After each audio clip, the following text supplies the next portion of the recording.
is your no bullshit guide to a happier life. Quick, but not necessarily easy tips to help you to squeeze every last drop of enjoyment out of your business and your life. My name is Helen Calvert. I'm a coach, a business owner and a parent, and I'm so happy to be here with you. I do swear occasionally, as the title suggests, so pop in your headphones if I'm not safe for little ears. Ready to go? Let's do this. This episode is sponsored by Katia Willems, a micro-adventurer who wants to bring a pop of electricity into your life. Everything that Katia offers is aimed at supporting you to live your fullest, most enjoyable life and tap into undiscovered sides of yourself. She does this by providing adventures and EFT, both of which help you to tap into your potential and power. EFT, Emotional Freedom Technique, sometimes known as tapping, is a fast, effective and gentle way of letting go of negative habits and beliefs that belong in the past, so you can carve out a more positive future. Do you want more joy and ease in your life?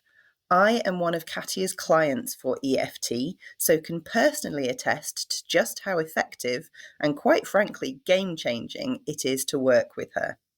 The technique involves tapping with fingertips on acupuncture points on the hands, face and body while giving focused attention to uncomfortable thoughts and feelings.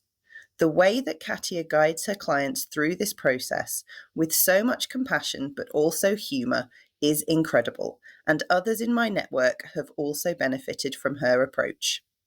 If you are ready to reprocess and let go of what is stuck and holding you back, get in touch with Katia at katiasmicroadventures.co.uk or via the links in the show notes for this episode. Katia works online, so can help and support you no matter where you are in the world. Hello, and welcome to this episode where we're going to be talking about trauma and neurodivergence. Yep, it's a big old topic, folks, but don't worry, I'm going to walk us through it. I am holding your hand all the way. But it's a really important subject because simply by being neurodivergent, it is a lot more likely that we are going to experience trauma, traumatic events, and experience things in a way that means that something that maybe for somebody else could be totally fine is traumatic for us.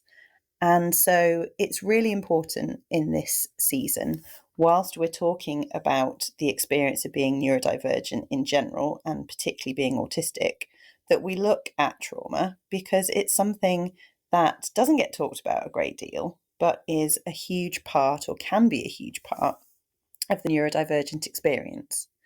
So let's just give ourselves a little definition first, because if I talk about trauma, it might be that you imagine a military veteran, or you may have heard about birth trauma, or you might think about people who've had abusive situations, those sorts of huge, very, very challenging, very destructive experiences. And absolutely, those can be hugely traumatic. But actually, in her book, Coping with Trauma, Dr. Yvonne Woft, who spoke at one of my events earlier this year, she defines it, a traumatic event, as any event that overwhelms our ability to cope, especially in the absence of support from others. So let's just take that in for a moment, shall we? And let's split that into two. So for a long time, I've been aware of the idea that something is much more likely to be traumatic if we are afraid or struggling and we're not supported in that. So the lack of support is something that I have known about for quite a long time, and that certainly resonated with me and explained some experiences I'd had. But any event that overwhelms our ability to cope, when I've mentioned that to other neurodivergent people, we all kind of have a bit of a wry laugh, like, most of life overwhelms our ability to cope. And that's exactly the point. Our ability to cope and we probably need a bit of a definition of cope there, don't we? But our ability to stay regulated in the face of events is significantly impaired if we are neurodivergent, because the world is not set up for our brain type and is already so overwhelming. We have sensory issues. We have differences in the way we process emotions. If we're autistic, there's a type of anxiety that is specific to autism. We've probably grown up with a lot of negative self-talk because people may not have understood our neurotype and have been very critical of us. We may have been told that the way we express our emotions is inappropriate or unhelpful or just plain weird. There are so many reasons why every day the world is just so overwhelming for us. Earlier this season, I did an episode on rejection sensitivity dysphoria, RSD, and that just means that our ability to cope is hugely impaired, because any kind of criticism, rejection, perceived rejection, imagined rejection is a huge problem and hurts us so much more than perhaps other people think it should, although obviously there are no shoulds when it comes to how we feel. So our ability to cope just day to day with just the normalities of life, if there are such things, is already really tested every day before we get to things that happen that are challenging. Now, of course, if you have been through something that everybody would recognize as traumatic, then you're going to be experiencing trauma. But if you're neurodivergent, you may experience it more intensely or in a different way or in a way that's harder for others to recognize. But if you never have, if you can say to me, oh, I don't think I've been through anything traumatic, and yet you read things on the internet, you see social media posts, you come across people talking about trauma and how it affects them and how they see the world because of their trauma, and those things resonate with you, it's important to follow that instinct, because we don't have to have experienced something truly unique and horrific and huge and kind of life-changing in order to have experienced trauma. And of course, none of this has to come from one event. It can come from a series of much seemingly smaller events over a long period of time. So throughout the course of our childhood, or throughout the course of a marriage or a relationship, or throughout the course of a particular job or working relationship. These seemingly small things can really build up, again, particularly if we are neurodivergent. So, slightly odd question, but why does this matter? Okay, we've experienced trauma. Why does it matter? Well, of course, it matters because the way we then respond to the world going forward is even more impaired because we're now carrying trauma with us. So we have things that will trigger us. We have things that will take us back to those other experiences. We have a lot of fear that we're carrying. We may feel afraid and we can't tell anyone why. We may just feel fear, and people, if they want to help, might talk about what are the fears, what are we afraid of, let's talk it through, where's the anxiety coming from. We may have no idea. It might just be that we've woken up and we're terrified because the world is just so frightening and we're carrying so much trauma with us. So hopefully, obviously, we want to address this for our own well-being and mental health. But it's also really important for our physical health, because trauma sits inside our bodies. You may have heard the phrase, the body keeps the score. It absolutely does. And there are so many illnesses like fibromyalgia, ME, endometriosis, IBS, any kind of chronic pain, any illness that's hard to explain or that some people question, which is a whole other subject we can get into at some point, having our physical experiences questioned. There are so many illnesses that are the way that the body reacts, or partly due to the way that the body reacts to buried trauma.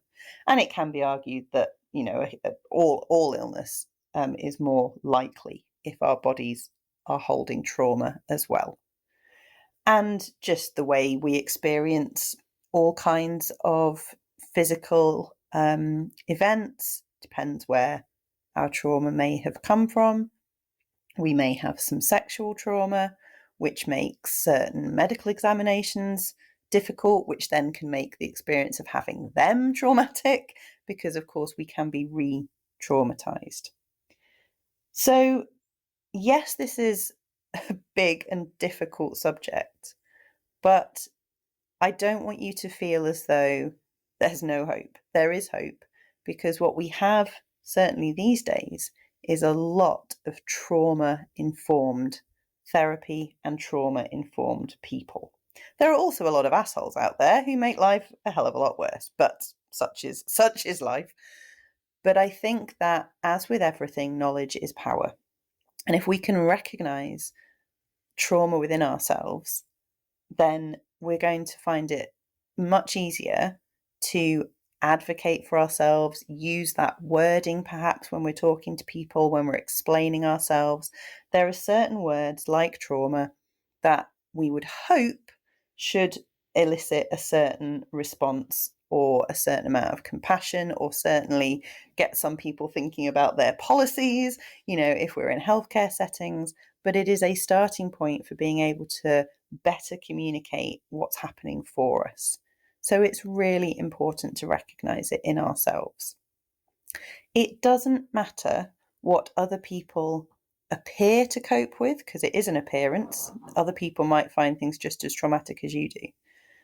And it doesn't matter what we think we should be able to cope with. There are no shoulds with how we move through this world and experience it. All that matters is the way we experience the world. So if something was traumatic for you, it was traumatic. It doesn't matter that your friend would have been fine, or somebody else thought it was not an issue, someone else was with you and experienced the same thing and they're apparently fine. None of that is relevant. It is our internal world that is important here. And so many things, right from birth to death, can be traumatic for anyone. But again, particularly if we have a neurodivergent brain type, because we don't process things in the way people perhaps expect. And we can also find certain things unbearable that other people might find inconvenient or a bit difficult, but mainly they can, get through without scars. Some everyday experiences, or not every day, but sort of relatively straightforward experiences that have been traumatic for me. Having my plane delayed is one that springs to mind immediately. Staying away from home when a child and when slightly older. Pretty much every interaction I've ever had with healthcare. Heartbreak, which I'm not suggesting anyone enjoys that, but that can be traumatic. The important thing before we do anything else is to forgive ourselves, because if we are carrying shame for what we have found traumatic, and we're telling ourselves that we're somehow weak or pathetic or oversensitive or ridiculous, or maybe we've had other people tell us those things, then we're just doubling down on the trauma all the time. We're not allowing ourselves to find support. We're not allowing ourselves to support ourselves. We're just keeping it buried, where it's going to be affecting our mental health, our physical health, our future, our well-being, our relationships. It's so important to forgive ourselves. And we don't necessarily have to blame anyone else. Sometimes I can look at things that have happened in my life and think, yeah, okay, that person was a dick. If they hadn't been such an idiot, if they'd had a clue, things could have been better. But equally, there are things I can look at that have been traumatic for me, and really nobody was to blame. Yeah, okay, if perhaps people have been a bit more trauma informed, or perhaps if they'd understood neurodivergence, or perhaps if I'd been clearer about who I am and how I operate, sure, maybe the situation could have been different. But it was nobody's fault. So often what can happen is if we stop blaming ourselves, we feel like we have to find someone else to blame. And that can be uncomfortable because that might mean blaming a parent or a partner or a friend. And that might be completely justified and be a journey we need to go on. But equally, it doesn't have to be. It could be, and this is massively uncomfortable, but it could be that nobody is at fault. The world is just not designed for our neurotype. And, you know, the more that we can design our own part of this world so that it suits us, and the more we can reach out to each other, the better things are going to be. But when we're looking at the past and what's already happened, we have to forgive ourselves for how we're feeling and how we experience something. Because often as well, these things come out of the blue, don't they? If we'd had due warning, if someone had said to me, right, your plane's going to be delayed for this long and you're going to experience this, I'd have made a plan, I'd have sorted it out. But that's not how the world works. The world drops things on us from a great height. And by the time we've got through it, we haven't had a chance to think about what could help us. And then here we are in this situation. So no matter what has happened to you, no matter how much you think you've had a totally normal and wonderful life with no difficulties, although I don't think really anyone can say that, there is no shame if you also feel as though you're carrying trauma. So what's the call to action here? So firstly, forgive ourselves and accept that if we feel we have trauma, if talking about trauma resonates, then that is something that we are allowed to explore. There are no rules that say you can only have trauma if. Then we can look into trauma-informed therapy, therapies that are specifically for trauma. We can ask for people to be trauma-informed. We're interacting with them. If we're going into hospital, we can ask, who are your trauma-informed staff? We are allowed to advocate for ourselves in this way. Our sponsor for this episode, Katya Willems, is a fantastic person to speak to. The way that she does EFT, the particular form of therapy that she provides, is a wonderful way to process out some trauma. Although I would never suggest that anything is a quick fix. This is not something you take a pill for and it's all gone. But if we can recognize that we need something and start that conversation, that in itself can lift so much stress and release a lot of it from our bodies where we do not want it to be. And of course, you can always reach out to me. So you can find all the ways to connect with me in the show notes for this episode. If this has resonated, if you want to chat, if you'd like to work with me, please do reach out. I am always here. And until next time, I think it's fair to say we all deserve to be excessively kind to ourselves. And let's see if we can keep squeezing those drops of joy out of life. Speak to you next time. Thank you so much for listening. If you'd like to find out how to work with me or how to get your hands on a copy of my book, you can find all of those links in the info for this episode. My huge thanks to Stephanie Ward of the Spicy Brain Collective for sponsoring the whole of this season of the No Bullshit Guide to a Happier Life. You can also find out more about Steph's collective for neurodivergent business owners via the links in the episode info. See you next time.